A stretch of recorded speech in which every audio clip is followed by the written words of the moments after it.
Hi, I'm Robert Hartley of DLA Piper, and I'm here at the IBC 2011 Transfer Pricing Summit with Luis Abrantes from Carlsberg. Luis, tell us a little bit about what you're finding out from the conference in terms of intangibles.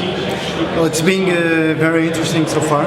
There's a lot of speakers from very different companies, from tax authorities, from international organizations dealing in transfer pricing, and surely a lot of insights that I'll be putting into good use. And how do you find tax authorities deal with Carlsberg in terms of your intangibles? Do they treat you right? Well, if they treat me right, I have to say no. At least it's a tough battle to make sure we get the message across and explain how our pricing is calculated.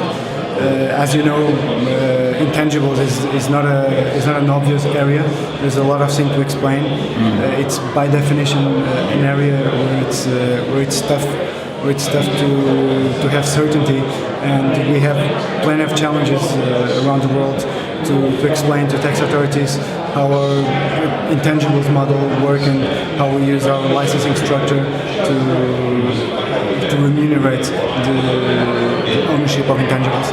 And how do you find tax authorities around the world, in that some of them are in the OECD, some of them are outside the OECD? Do they behave the same way? Do they play fairly the same way, or is it? Definitely not. And one of the points where we struggle the most at Carlsberg is non-OECD countries, they don't necessarily recognize the functional analysis like the OECD does.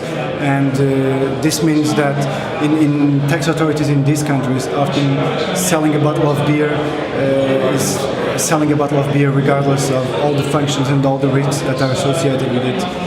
Of course, if you sell a bottle of beer for a related entity in which you operated as a contract manufacturer with no risk at all, including debit risk and market risk, you have to price that much lower compared to when you are selling the same bottle of beer already branded and to a local retailer. And explaining why sometimes prices in these transactions can be so different is not easy. And good documentation and good argumentation is key to ensure that risks do not escalate. So transfer pricing is still a headache for some time to come then? Oh, definitely. I would not say still. I envisage it will be a headache for a long time. Thank you very much. Thank you.